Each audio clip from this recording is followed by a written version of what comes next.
नमस्कार दोस्तों, एक बार फिर आप सबका आपके अपने YouTube channel DRS maths DRS toppers live में स्वागत करते हैं। हम लोग ज्योग्राफी पढ़ रहे हैं और ज्योग्राफी में इंडियन ज्योग्राफी की कुछ चीज़ों को हम आपके साथ डिस्कस कर रहे थे।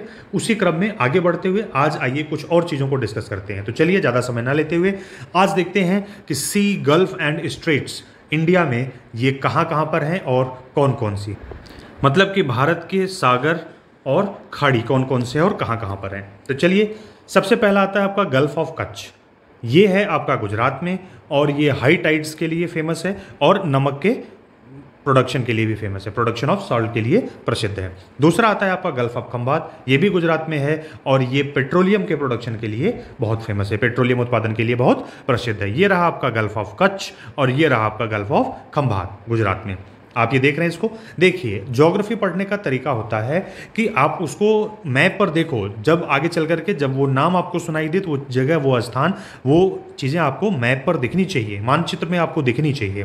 तो इसलिए फटाफट पहले अपना एटलस ओपन करो, तुरंत पहुंचो और इस एरिया को देखो। तो ये है आपका गल्फ ऑफ कच्छ और ये आपका है gulf of Khambhat. Gulf of Kutch किसके लिए फेमस है? बिल्कुल सही, एकदम सही, हाई टाइड्स के लिए और प्रोडक्शन ऑफ सॉल्ट के लिए। गल्फ ऑफ खंबात किसके लिए फेमस है? पेट्रोलियम प्रोडक्शन के लिए। ठीक है, आगे चले, चलो आगे बढ़ते हैं। नेक्स्ट आपका आता है गल्फ ऑफ मन्नार। तो गल्फ ऑफ मन्नार आपने देखा होगा, ये हो गया इंडिया, ये हो गया श्रीलंका, इसके बीच में यहाँ पर ये आपका आता है गल्फ ऑफ मन्नार। ठीक है, ये किसके लिए? नेचुरल पल्स के उत्पादन के लिए बहुत ही प्रसिद्ध है। यहीं पर एक चीज़ और समझ लो, सेतु समुद्रम परियोजना जो है, जो इंडिया और श्रीलंका के बीच में चल रही है, उसके बारे में आप देख लो कुछ हिस्ट्री वाले पॉइंट्स कि सेतु समुद्रम परियोजना का प्रस्ताव सबसे पहले भारत में कार्यरत नौसेना के कमांडर अल्फ्रेड डंडास टेलर, जो एक ब्रिटिश कमांडर थे, उन्होंने 1860 ईस्वी में ही सेतु समुद्रम परियोजना का प्रस्ताव रखा था। अब ये है क्या? हिंदू मान्यता के अनुसार इसको हम राम सेतु कहते हैं। भगवान रामचंद्र जी नल नील की मदद से जो उन्होंने सागर के ऊपर जो एक पुल बनाया था, जिससे चल के वो लंका गए थे। और इस्लामिक मान्यता के अनुसार इसे आदम ब्रिज के नाम से जाना जाता है। एडम ब्रिज, जो पहले मनुष्य धरती पर थे, आदम, वो इसी रास्ते से भारत में प्रवेश किए थे, तो इसको आदम ब्रिज के नाम से भी जाना जाता है। भारत सरकार ने सेतु समुद्रम परियोजना को मान्यता दे दी है। सेतु समुद्रम जो परियोजना है, उसको बनाने का जो ठेका है, जो कॉन्ट्रैक्ट है, वो स्वेज नहर प्राधिकरण को दिया गया है। ठीक है, जो स्वेज नहर को बनाने वाला जो प्राधिकरण था, वही सेतु समुद्रम को बनाएगा। ठीक है, सेतु समुद्रम शिपिंग चैनल प्रोजेक्ट इनको दिया गया, यही बनाएंगे। प्रोजेक्टेड जो सेलिंग रूट है वो लगभग कितना है? 30 मीटर चौड़ा, 12 मीटर गहरा और 167 किलोमीटर है। ये मीटर नहीं है, ये कितना है? ये आपका 167 किलोमीटर लंबा है। ये टाइपिंग मिस्टेक है। ठीक है, 167 किलोमीटर लंबा है। प्रेजेंट टाइम में इधर से होकर के जाना पड़ता है कोई भी शिप को। अगर यहाँ से इंडिया के वेस्टर्न कोस्ट से अगर ईस्टर्न कोस्ट पे जाना है तो ये इधर से होकर के ये रास्ता तय करके जाते हैं। जो सेतु समुद्रम प्रोजेक्ट कनाल का ही है, अगर ये बन जाएगा, स्टार्ट हो जाएगा, तो इतना घूम के जाने के बजाय ये बस यहाँ से निकलेंगे और ये इस एरिया में पहुँच जाएंगे। ठीक है, ये रास्ता बचेगा, इससे आने जाने वाले जहाज़ों का, उन सब का क्या होगा? ईंधन बचेगा। ठीक है, अब आगे आप देखो, अब यहीं पर जो अभी इसी को थोड़ा सा जूम करके दिखाया, इंडिया का ये वो वाला पोर्शन है, आगे चल के श्रीलंका का ये वाला पोर्शन है। अभी पर इस रूट को कैंसिल किया गया। अभी क्या है यहाँ पर? पंबन, ये जो एक आइलैंड है, ठीक है, तो यहाँ पर इसको ज्वाइन करने के लिए ये जो पंबन ब्रिज बनाया गया है, इसी के नीचे से अभी तक छोटे मोटे जहाज़ केवल जा सकते हैं, छोटे मोटे शिप्स यहाँ से जा सकते हैं। बड़े शिप्स को जाने के लिए अभी भी इनको वही रूट फॉलो करना पड़ रहा है। बड़े शिप्स यहाँ से जाते हैं, छोटे वाले यहाँ से पंबन ब्रिज से होकर के गुजर जाते हैं। ठीक है, अब आप यहाँ पर देखोगे तो यहाँ पर ये आपका धनुषकोडी है, ये आपका रामेश्वरम है, रामेश्वरम द्वीप जो है आपका, और ये जो है आपका, इसी को हम क्या कहते हैं? राम सेतु, या उसमें क्या कहते हैं? Adam bridge. बिल्कुल सही। ठीक है, ये मार्ग अभी तक इस पर काम हुआ नहीं है। जब ये ओपन हो जाएगा, ये काम हो जाएगा। बीजेपी गवर्नमेंट अभी जो है, नरेंद्र मोदी की सरकार, उन्होंने ये कहा है कि भाई हम इस स्ट्रक्चर को बिना डिस्टर्ब करें, बिना इसको डिस्टर्ब किए, बिना इसको तोड़े, क्योंकि यहाँ पर आस्था का मामला है राम सेतु की, तो उन्होंने बोला है कि हम इसको बिना तोड़े, बिना इसको डिस्टर्ब किए, इस सेतु समुद्रम प्रोजेक्ट को हम क्या करेंगे? रियलिटी में इसको लेकर के आएंगे, जिसके लिए काम करेगी आपकी स्वेज नहर प्राधिकरण, जो है इसको देखेगी। इसी को अलग अलग मैप्स हमने ले लिया है। अभी देखो, फेरी सर्विसेज के लिए यहाँ पर ये दे दिया है कि ये धनुषकोडी के बाद में ये जो एडम ब्रिज बीच का, यहीं से कहीं से ये रास्ता निकालेंगे उस पार जाने के लिए। ठीक। और ये आपका सैटेलाइट इमेज भी अगर आप देखोगे तो ये पंबन ब्रिज है, अभी भी यहाँ से छोटे शिप्स यहाँ से निकल जाते हैं। ये आपका रामेश्वरम द्वीप है और ये आपका जो एंड पॉइंट इसका ये धनुषकोडी है। ये एडम ब्रिज है आपका, ठीक है। ये जिसको अंडर वाटर कोरल ब्रिज कह लो या एडम ब्रिज कह लो या राम सेतु कह लो, यही है। यहीं से बड़े शिप्स के जाने के लिए वो रास्ता बनाने की बात हो रही है जो सेतु समुद्रम प्रोजेक्ट के नाम से चल रहा है। चलिए आगे चलते हैं। नेक्स्ट आता है पाक स्ट्रेट। तो पाक स्ट्रेट क्या है, ये भी इंडिया और श्रीलंका के बीच में है, एग्जिस्ट करता है। और उसके बाद जब आगे बढ़ते हो तो ये आपका आता है बे ऑफ बंगाल, ठीक है। अब आप इन सब के सिचुएशन देख लो। ये आपने यहाँ पर देखा, ये आपका क्या हो गया, गल्फ ऑफ मन्नार। अब आप जब क्रॉस करके आगे पहुँचोगे तो ये वाला जो रीजन है ये आपका पाक स्ट्रेट कहलाता है। और फिर इसके आगे ये आपका आता है बे ऑफ बंगाल। ये पाक स्ट्रेट पाकिस्तान के नाम पर नहीं रखा गया है, इस चीज़ को माइंड में रखिएगा। यहीं पर एक चीज़ और समझ लो आप, ये अगर हम इसकी बात करें तो यहाँ पर जो ये बात हो रही है कि ये जो एडम ब्रिज है, जो ये आप इसको देख रहे हो, तो ये वाला जो पोर्शन है, ये रामेश्वरम जो द्वीप है, ये तमिलनाडु का पार्ट है। तो कभी अगर आपसे पूछ लिया जाए कि ये एडम ब्रिज या राम सेतु किसके किसके बीच में है, तो इंडिया में तमिलनाडु और श्रीलंका के बीच में है, ठीक है। और जो पंबन, इसी को पंबन द्वीप भी कहते हैं, ठीक है, पंबन आइलैंड भी कहते हैं। तो ये किसका किसका है, पंबन द्वीप, पंबन आइलैंड पर ही रामेश्वरम जो तीर्थ स्थल है वो यहीं पर स्थित है। और ये है आपका पंबन ब्रिज। तो ये किसका पार्ट है, तमिलनाडु का, और तमिलनाडु और श्रीलंका के बीच में है। और स्वेज नहर प्राधिकरण को लेकर के जो बात हुई थी कि 2005 में ही सरकार ने अपनी कार्यवाही प्रारंभ कर दी थी और स्वेज नहर प्राधिकरण के साथ में एक मेमोरेंडम भी साइन हो चुका था। और ये जो वैकल्पिक मार्ग जो ये ढूंढ रहे हैं, अभी 15 सितंबर 2014 को केंद्र सरकार ने ये कहा कि जो है ये राम सेतु नहीं टूटेगा, मतलब ये ब्रिज टूटेगा नहीं। इसकी जगह पर वो क्या करेंगे कि वो कुछ ना कुछ एक वैकल्पिक ऑप्शन ढूंढ रहे हैं कि बिना इसको तोड़े कैसे वहाँ पर ये इस चीज़ को जारी कर सकते हैं, उस चीज़ को बना सकते हैं। तो ये आपने देख लिया। अब ये किसको किसको जोड़ेगा, अगर ये बन जाता है राम सेतु, यहाँ से अगर ये हम स्टार्ट कर देते हैं वो मार्ग, तो इधर से अरबियन सी और इधर बे ऑफ बंगाल को ये कनेक्ट करेगा, ठीक है। तो ये आपका हो गया। यहाँ पर आपने देखा क्या, आपका गल्फ ऑफ कच्छ है, गल्फ ऑफ खंभात हो गया। आगे आप बढ़ते हैं तो यहाँ पर आपको मिलता है गल्फ ऑफ मन्नार, फिर आपको मिलती है पाक स्ट्रेट, और फिर आपको मिल जाता है क्या, बे ऑफ बंगाल। ये चिलिका लेक जो हमने लास्ट वीडियो में आपको बताया था, ये क्या है, इंटरनल वाटर है इंडिया का। चलो आगे बढ़ते हैं। अब इसके बाद आता है 6 डिग्री चैनल। तो ये 6 डिग्री चैनल अक्सर एग्जाम में आपसे पूछता है कि कहाँ पर सिचुएटेड है, किसको किसको अलग करता है। तो 6 डिग्री चैनल जो है ये ग्रेट निकोबार आइलैंड जो इंदिरा पॉइंट है आपका इंडिया का, और सुमात्रा इंडोनेशिया, यानी इंडिया और इंडोनेशिया के बीच में जो चैनल है वो क्या है, 6 डिग्री चैनल के नाम से है। इंडिया के जो आपका ग्रेट निकोबार आइलैंड है उसको, इंडोनेशिया के सुमात्रा को ये अलग करता है। दूसरा आपका आता है 8 डिग्री चैनल। तो 8 डिग्री चैनल आपको पहले ही पता है कि मालदीव और मिनिकॉय, लक्षद्वीप का जो मिनिकॉय आइलैंड है उसके बीच में है, यहीं पर देख लो। ये आपका हो गया 6 डिग्री चैनल, जो किसके हो गया, इंदिरा पॉइंट अंडमान निकोबार का, ग्रेट निकोबार का जो लास्ट पॉइंट है इंदिरा पॉइंट, और इधर से इंडोनेशिया का जो ये सुमात्रा है, इन दोनों के बीच में ये 6 डिग्री चैनल आता है। इससे थोड़ा सा ऊपर आते हैं तो ये आता है आपका 8 डिग्री चैनल, जो मालदीव्स और मिनिकॉय को क्या करता है, अलग करता है, ठीक है। ये 2 चैनल्स हो गए। आगे बढ़ते हैं। नेक्स्ट आता है आपका 9 डिग्री चैनल। तो 9 डिग्री चैनल मिनिकॉय आइलैंड और लक्षद्वीप को अलग करता है, और 10 डिग्री चैनल अंडमान आइलैंड और निकोबार आइलैंड के बीच में आता है। इसकी भी पोजीशन देख लो। ये है आपका 9 डिग्री चैनल। ये मिनिकॉय लक्षद्वीप का ही पार्ट है, तो बाकी लक्षद्वीप को, मिनिकॉय और बाकी लक्षद्वीप को 9 डिग्री चैनल अलग करता है। इसीलिए कहते हैं कि मिनिकॉय और लक्षद्वीप को अलग करने वाला जो है चैनल है वो कौन सा है, 9 डिग्री।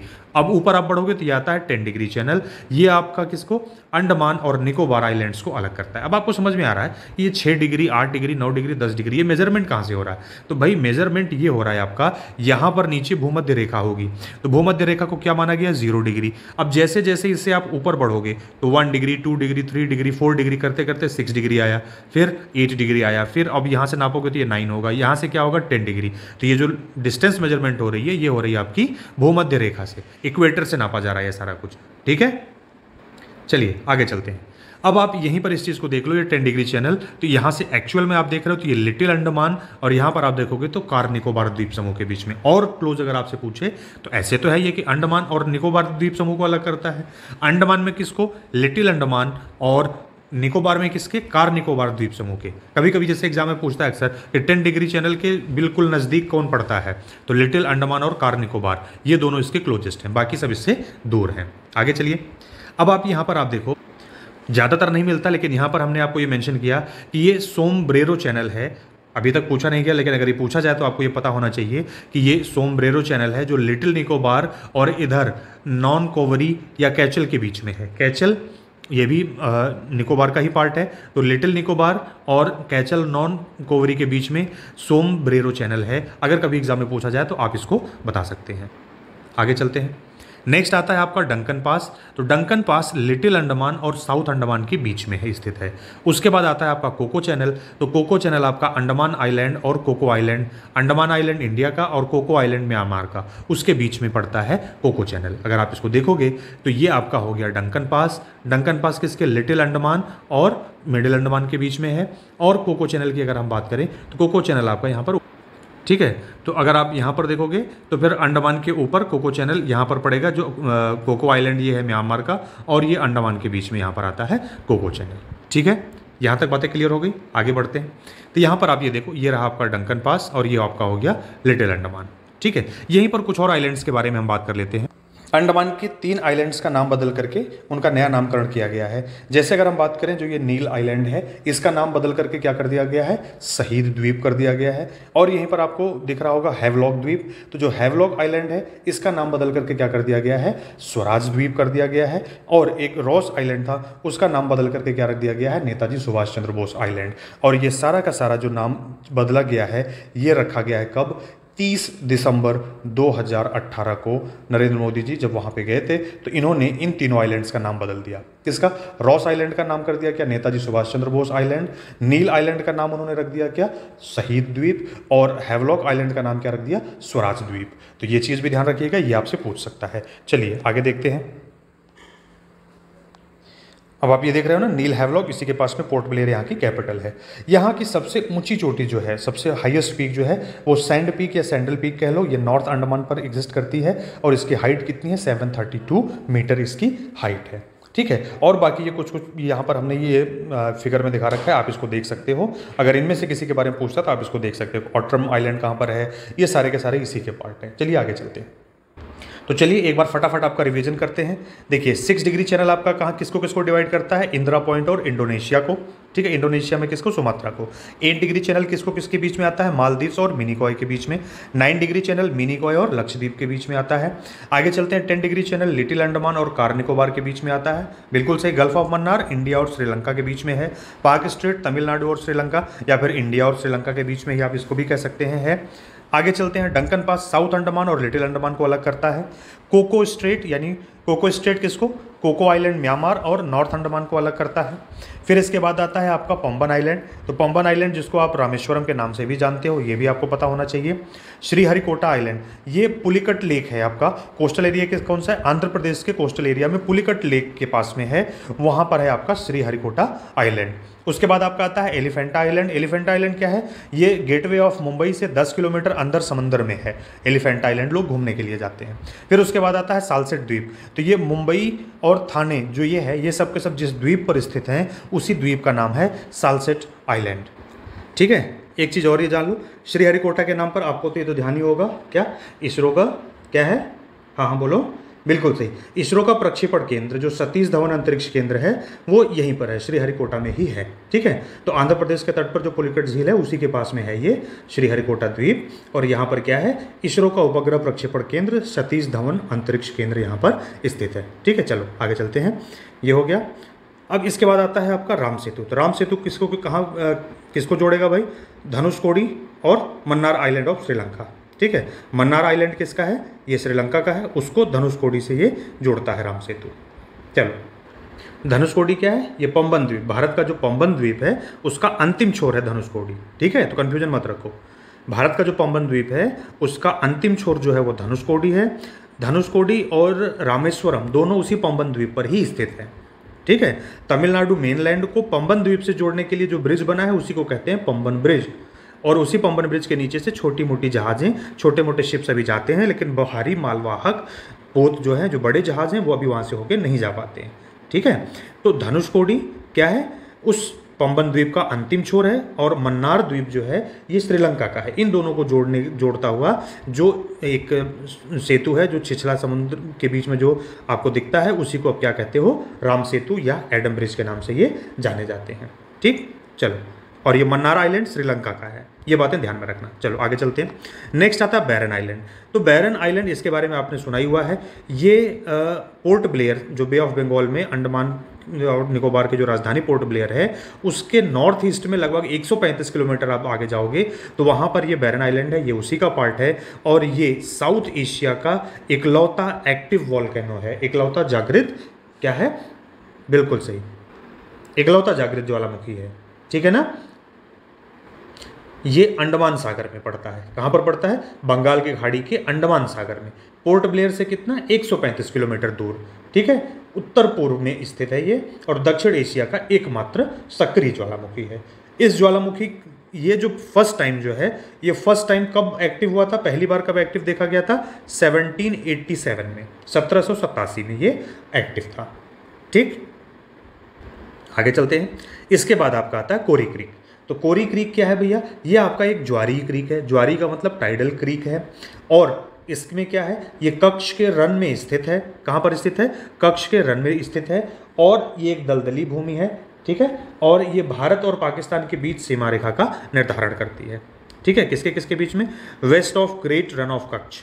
रन ऑफ कच्छ के पश्चिम में है। भारत का जो एरिया है उसमें ये एग्जिस्ट करती है। इंडिया के गुजरात, जो स्टेट है आपका, गुजरात में है और इंडिया पाकिस्तान का ये क्या करती है? बॉर्डर डिसाइड करती है। ये इंडस रिवर डेल्टा का पार्ट है। किसका है? ये part of Indus river delta. और गुजरात इंडिया में हो गया और सिंध क्या हो गया? पाकिस्तान। दोनों का ये बाउंड्री बनाती है। आगे चलते हैं। सर क्रीक आता है। ये 96 किलोमीटर लंबी टाइडल एस्चुअरी है। टाइडल एस्चुअरी का मतलब क्या हो गया कि ज्वारी, ज्वार नदमुख है और ये मार्शीलैंड है। मार्शीलैंड का मतलब वही हो गया दलदली भूमि है और ये भी भारत पाकिस्तान के बीच में क्या करती है? सीमा रेखा बनाती है। ये क्या करती है कि ये क्रीक, मतलब यहाँ से जो पानी बह करके निकलता है वो कहाँ पर जाता है? अरबियन सी में जाता है। ये गुजरात और सिंध प्रोविंस जो पाकिस्तान है, दोनों को क्या करता है? अलग करता है। ठीक है, यहाँ तक कोई दिक्कत है? यहाँ पर जो मेन विवाद है, जो मुख्य झगड़े की जड़ है, वो कच्छ और सिंध के बीच समुद्री सीमा के निर्धारण को लेकर के है। फिलहाल इस एरिया पे किसका कब्जा है? इंडिया का कब्जा है। हमने आपको पिछले वीडियो में जहाँ पर हमने सी बाउंड्रीज बताई थी, तब हमने आपको बताया था ना कि समुद्री सीमा को लेकर के भारत पाकिस्तान, भारत श्रीलंका के बीच में वो कुछ ना कुछ दिक्कत हमेशा रहती है। ठीक है, तो ये वो है। ठीक, आगे चलते हैं। अब नेक्स्ट आपका आता है बूचर द्वीप। क्या आता है? बूचर द्वीप। ये जवाहर द्वीप के नाम से भी प्रसिद्ध है। मुंबई के निकट, मुंबई के कोस्टल एरिया के पास में है और ये जवाहर द्वीप के नाम से भी प्रसिद्ध है। यहाँ पर ऑयल टर्मिनल है। क्या है? It has an oil terminal used by the port authorities to offload it from oil tankers. तो बड़े शिप्स के ऑयल टैंकर्स यहाँ पर आते हैं और वो ऑफलोड होते हैं, मतलब उन टैंकर से तेल जो है कि यहाँ से लिया जाता है और फिर बाकी मुंबई में अंदर उसको भेजा जाता है। तो ये आपका क्या कहलाता है? एक तरह से कहो तो आप इसको ऑयल टर्मिनल के नाम से भी, ऑयल टर्मिनल की तरह ये यूज़ किया जाता है वहाँ पे। कौन सा? बूचर आइलैंड, या इसी को बूचर आइलैंड कहते हैं। बूचर आइलैंड या जवाहर द्वीप के नाम से पहले था। अभी आगे चलते हैं। इसके बाद आता है गंगा सागर आइलैंड। गंगा सागर को सागर आइलैंड के नाम से भी जानते हैं। ये बे ऑफ बंगाल में है। ये क्या है कि वेस्ट बंगाल का ही पार्ट है और ये चूँकि सागर के बीच में है और गंगा नदी यहाँ पर आकर के मिलती है, तो गंगा नदी यहीं पर आकर के बे ऑफ बंगाल में गिरती है, वहीं पर ये आइलैंड है, इसलिए इसको गंगा सागर भी कहते हैं। हिंदू धर्म में इसका एक अलग ही महत्व है। लोगों का कहना रहता है कि भाई सारे तीर्थ बार बार, गंगा सागर एक बार, मतलब सभी तीर्थ आप बार बार करिए लेकिन गंगा सागर अपनी लाइफ में एक बार आपको जरूर जाना चाहिए। ठीक है, तो ये बंगाल की खाड़ी में स्थित पश्चिम बंगाल का एक महत्वपूर्ण द्वीप है। चलिए आगे चलते हैं। इसके बाद आपका आता है कोकोनट आइलैंड। ठीक है, क्या कहलाता है आपका? Coconut island. ये मैरीज आइलैंड के नाम से भी, सेंट मैरी द्वीप के नाम से भी ये प्रसिद्ध है। अरब सागर में कर्नाटक के तट पर ये स्थित है। ठीक है, इसके नाम पर सेंट मैरी द्वीप के नाम से भी प्रसिद्ध है। अरब सागर में कर्नाटक के तट पर ये क्या है? स्थित है। वहाँ की लोकल लैंग्वेज में इसको थोनसे पार के नाम से जाना जाता है। ये 4 छोटे छोटे आइलैंड्स का एक ग्रुप है। ठीक है, और ये जो 4 छोटे छोटे आइलैंड्स हैं, ये कहाँ पर एग्जिस्ट करते हैं? तो ये है आपका मालपे इन उडुपी, कर्नाटका में, मतलब भारत के कर्नाटक में उडुपी के मालपे में ये है, कोस्टल एरिया में, कर्नाटक के कोस्टल एरियाज में, तटीय क्षेत्र में ये है मालपे इन उडुपी। आगे चलते हैं। अगला आता है आपका कलाम आइलैंड।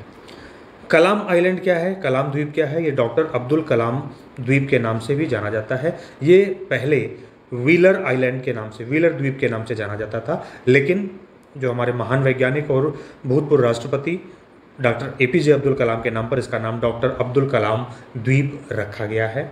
ठीक है, ये उड़ीसा के तटीय क्षेत्र के पास में है। ये लगभग 150 किलोमीटर पूर्व में भुवनेश्वर के, जो कैपिटल है उड़ीसा की, भुवनेश्वर से लगभग 150 किलोमीटर पूर्व में ये स्थित है। अगर आप इसको देखोगे तो मैप पे जनरली नहीं दिखाया जाता, लेकिन जब आप इसको लार्ज करके देखोगे तो ये हो गया आपका उड़ीसा, पूरी भुवनेश्वर। और यहाँ से जब आप आगे जाओगे तो ये है व्हीलर द्वीप के नाम से पहले जाना जाता था। अब इसका वर्तमान में नया नामकरण किया गया है डॉक्टर APJ अब्दुल कलाम द्वीप, या अब्दुल कलाम द्वीप के नाम से जाना जाता है। बंगाल की खाड़ी में ही ये एग्जिस्ट करता है। अब इसको क्या कहते हैं? The integrated test range missile testing facilities located on this island. तो इंटीग्रेटेड टेस्ट रेंज जो मिसाइल है, इसकी टेस्टिंग फैसिलिटीज द्वीप पर उपलब्ध है। तो ये कुछ ऐसे द्वीप थे जो जिसका चैनल्स और द्वीप थे जिनसे रिलेटेड क्वेश्चंस आपके एग्जाम में अक्सर पूछे जाते रहे हैं और पूछे जाते रहेंगे। तो हमने एक रिवीजन किया। उम्मीद करता हूं कि आपको ये सारी चीज़ें अच्छे से समझ में आई होंगी। आपसे बस एक ही अनुरोध है कि DRS maths and DRS toppers live की वीडियोस को रेगुलर देखते रहिए। प्लेलिस्ट में जाइए, वीडियोज़ को देखिए टॉपिक वाइज, वीडियोस को लाइक करिए, दोस्तों के साथ शेयर करिए। चैनल को सब्सक्राइब नहीं किया तो उसे सब्सक्राइब कर लीजिए, जिससे हर आने वाली वीडियो की लेटेस्ट अपडेट सबसे पहले आपको मिले। और हमारा जो टेलीग्राम चैनल है DRS toppers live and DRS maths, वहाँ पर आपको PDFs अवेलेबल हो जाएंगे, आप वहाँ से जाकर के इसको डाउनलोड कर सकते हैं। इस वीडियो को देखने के लिए बहुत बहुत धन्यवाद। जल्दी मिलते हैं अगले वीडियो में। तब तक अपना ध्यान रखिए, अपने करीबियों का ध्यान रखिए और खुश रहिए, परीक्षा की तैयारी करते रहिए।